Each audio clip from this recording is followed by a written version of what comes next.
Let's do a quick role play. You're at a pharmacy. Go. Sorry, could you tell me where the cough syrup is? That sentence right there. That's what people mean by English changed my life.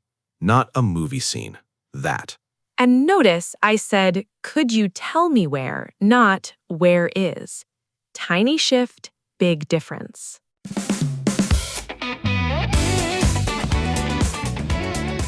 Hey everyone!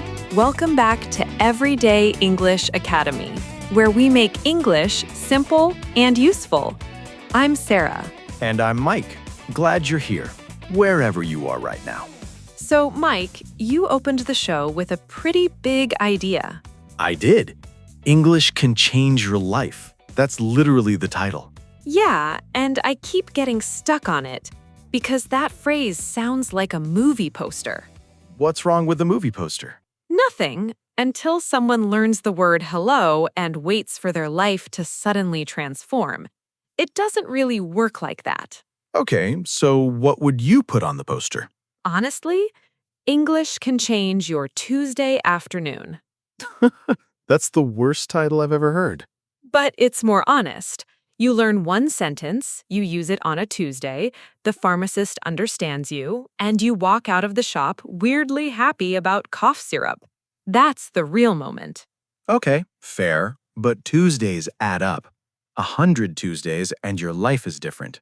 I'll give you that. Tuesdays add up. Before you keep arguing, quick side note. There's a sticky note on my fridge right now that just says, ask for the small one. What does that mean? I'll tell you later. It's connected. That's so annoying. I know. I'll explain at the end. It's actually the whole point. Okay, prove it then. Prove what? Prove that one phrase changed something. And quick, prove just means show me with an example that it's actually true. Don't just claim it, prove it. All right. You asked me to prove it? I'll prove it. There's a bakery near my old apartment, and one morning I wanted a specific pastry behind the glass, and I had no idea what the name was. Classic. So I said, sorry, could you tell me what that one's called? And the woman behind the counter smiled and said the name. And then I asked, could I have two, please? And that was it. I left with two pastries and a strangely good mood. Hold on, slow down. Say the first sentence again. Sorry, could you tell me what that one's called? Right, that's the indirect question shape. Could you tell me instead of, what's that called? Yeah, it sounds softer, less like an interview. And it's so useful when you don't know the word for something. You're basically asking the other person to clarify it for you. Clarify, good word to pull out. To clarify means to make something more clear. So if you ask someone to clarify, you want them to explain it again or explain it better. Could you clarify what you mean? That's a great line if you only understood half of what someone said. And it's polite, which matters. You're not saying, I don't understand you. You're saying, help me understand. Big difference. Okay, what else did you actually say in the bakery? I think I also said, I'd rather take the smaller one, actually, because the big one looked enormous. Ooh, I'd rather. That's a useful chunk. It means I prefer this instead, softer than I want. Right. I want the small one sounds a little blunt at 8 in the morning. I'd rather take the small one sounds friendlier. And the word after I'd rather is just the base verb. I'd rather have tea. I'd rather wait outside. Easy structure. I use it all the time when I don't want to be too direct. Wait, define direct for me, for anyone who isn't sure. Direct just means saying something plainly, no extra words. Give me the small one, that's direct. I'd rather take the small one is softer. Neither one is bad, they just fit different moments. Exactly. With a close friend, direct is fine. With a stranger at a counter, soft usually lands better. Okay, this is nice. But a bakery is low stakes. Nothing bad happens if you mess up. Low stakes, that's a great word, by the way. Safe, not very important. A low-stakes chat is the best place to practice. That's exactly why bakeries and coffee shops are perfect. Worst case, you get the wrong pastry. I'd take the wrong pastry. It's still a pastry. Okay, but let's push these phrases into something harder. Imagine your neighbor. You need to borrow a screwdriver because you're hanging a picture. Borrow, quick one. To borrow means to take something for a short time and give it back, not to keep. Right. So, how do you ask? Okay. Knock, knock. Hey, sorry to bother you. Could I borrow a screwdriver for like 10 minutes? Yeah, that works. Notice the sorry to bother you at the start. It's like a tiny pillow before the request. A pillow. That's actually a good image. You're softening the landing. And then you give a small reason and a small time for 10 minutes. That makes it feel easy to say yes. If you just say, "Can I borrow a screwdriver?" the neighbor might wonder what's happening. For how long? Why? Are you building something terrible? Right. The little extra word makes it a real conversation, not a demand. Let me try one back at you. I'm your neighbor, and I open the door. Go. Hey, sorry to bother you. Would you mind helping me for a second? I just need an extra hand holding a shelf. See, that's even better. Would you mind helping me for a second is gold. It's the politest small ask in English. And the for a second tells me it won't eat my whole afternoon.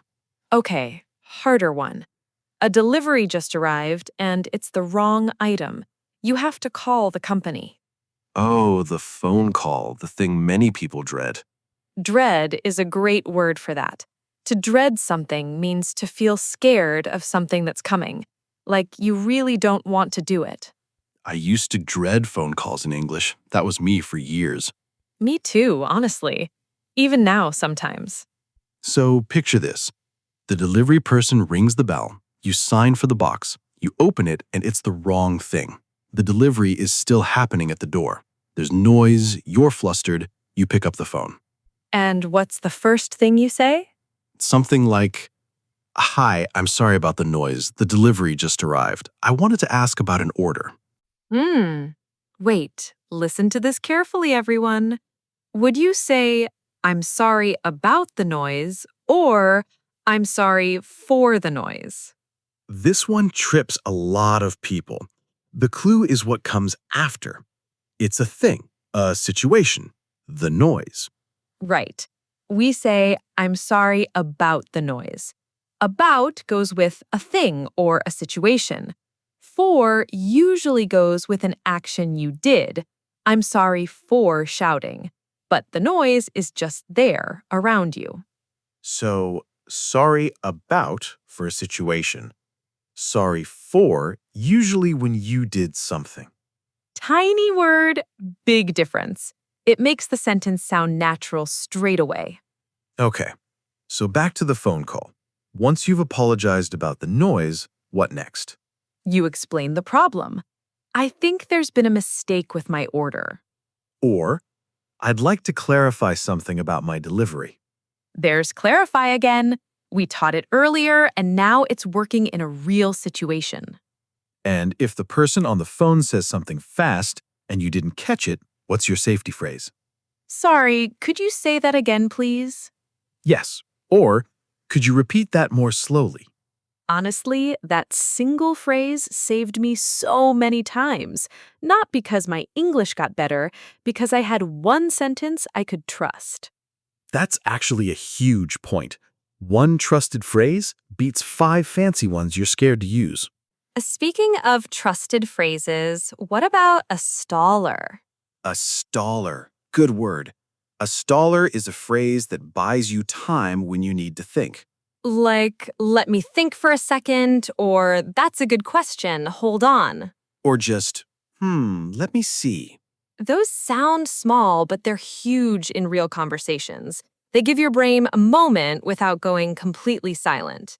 Silence is the scary part. Once your mouth keeps moving, even if it's only a staller, the panic goes down. I tell people memorize one staller and keep it ready, like a tool in your pocket. My favorite is, "Let me think for a second." Easy to say, sounds natural, buys you maybe 3 full seconds. That's enough. 3 seconds is a lot in a conversation. It really is. Okay, one more situation. You're in a small group at work, maybe 4 or 5 people, and you have a question, but you're nervous to interrupt. That's the worst. How do you open? Something like, sorry, quick question. Could you go back to that last point? That's good. Quick question signals it's short. Could you go back is polite. Or if you have a suggestion, you might say, could we maybe try it this way?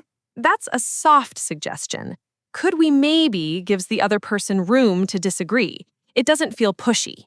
And then if you say something and notice you use the wrong word, you can swap it on the fly.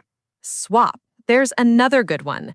To swap means to change one thing for another, like swapping seats on a train.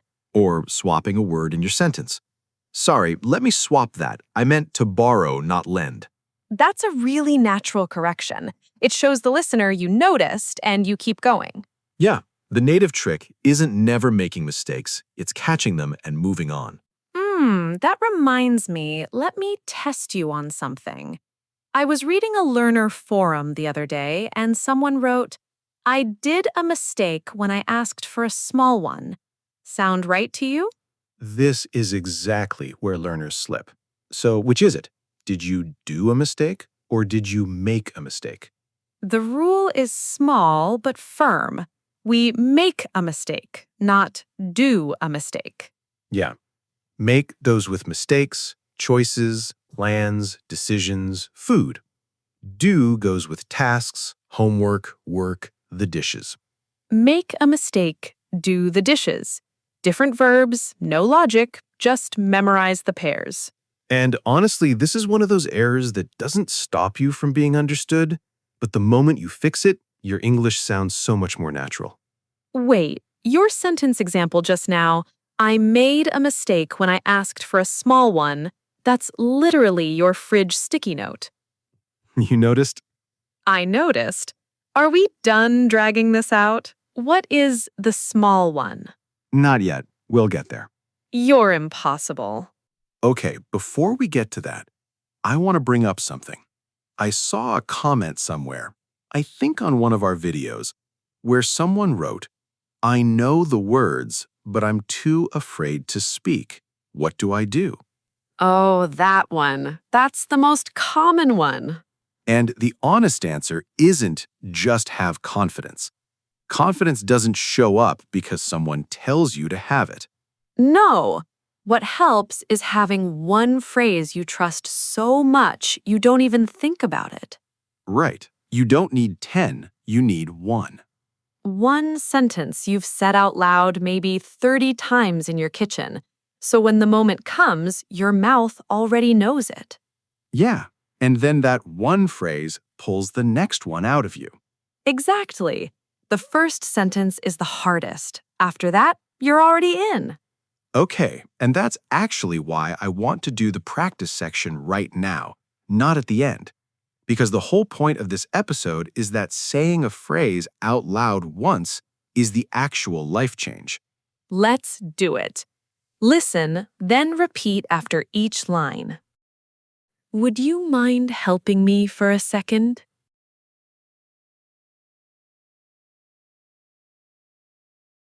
Sorry, could you say that again? What does that mean exactly?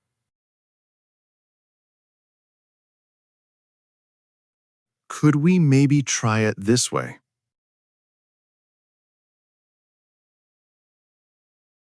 Nice. Those 4 lines will carry you through a surprising number of real moments. Especially the first one. Would you mind helping me for a second? That's a magic phrase. It's polite, it's soft, and it's short. And speaking of would you mind, there is a tiny grammar thing learners trip on with this one. What comes right after? Okay, listen. Imagine you didn't catch a question and you need it repeated. Do you say, would you mind to repeat that one more time? Or would you mind repeating that one more time? After would you mind, we always use the ing form. Would you mind repeating that? Yeah. Would you mind waiting? Would you mind closing the window? Always ing. Even though to repeat sounds logical, it doesn't fit here. Mind takes the ing. It's a small fix, but the moment your "would you mind" sounds right, everything around it lifts. Okay, Mike, the sticky note. It's time. Fine. So a few years ago, I was in a coffee shop in a new city.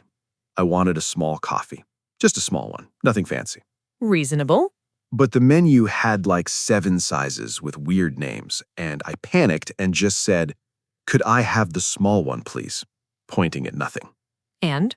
The barista smiled and said, "You mean the 8-ounce?" And I said yes. And he made it, and I drank it, and I felt absurdly proud. That's it? That's the whole story? That's the whole story. I wrote, "Ask for the small one" on a sticky note when I got home because I wanted to remember that I had been scared, and I asked, and it worked. That's actually very sweet. It's the smallest thing in the world. But that's your whole argument, isn't it? English didn't change your life that morning. It changed your morning. Okay, yes, fine. You win. Say it again. English doesn't change your life. It changes the moments your life is made of. There it is. But add up enough moments and you have a life that feels different. I'll allow that. Okay, before we wrap up, let's do a quick recap, but not like a flat list. Let's do it as moments. I'll give you a moment, you give me the word or phrase. Deal. You're at a bakery. You want a different size. I'd rather take the small one. I'd rather, meaning I prefer this instead. Good. You didn't quite understand what someone said. Could you clarify what you mean? Clarify. Make it more clear. Your turn. Give me one. Okay. You need a screwdriver for 10 minutes. Could I borrow a screwdriver, please? Borrow. Take it for a short time and give it back. Nice. You're trying to think of an answer mid-conversation. Let me think for a second. A staller, a phrase that buys you time. You used to be scared of phone calls. I used to dread phone calls. Dread, to feel scared of something that's coming. You picked the wrong word and you want to correct yourself mid-sentence. Sorry, let me swap that. I meant something else. Swap. Change one thing for another. Your friend is too shy to try speaking with strangers. Start somewhere low stakes. Low stakes, safe, not very important. A coffee shop, a bakery, a small chap. Someone says, "Are you sure that works?" Let me prove it. Prove, show that something is true with an example. One more. You want to say something plainly, no soft words around it. That's being direct. Direct, saying it plainly, no extra words. That covers all of them.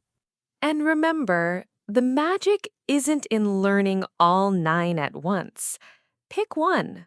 Use it this week, Tuesday afternoon, wherever you are. And ideally, somewhere low stakes. Don't start with a phone call to the bank. No. Start with the cough syrup. Hey, listeners, quick question for the comments. Which side are you on?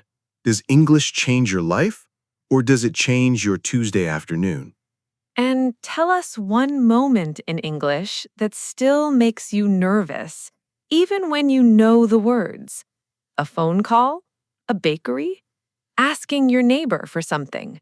We really do read them. We do. And honestly, the comments often become tomorrow's episode.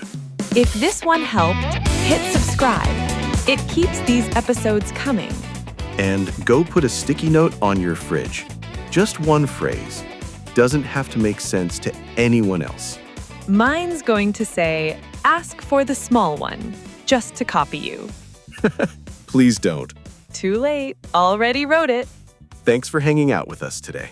Go change a tiny moment this week. That's plenty. Bye, everyone. Bye.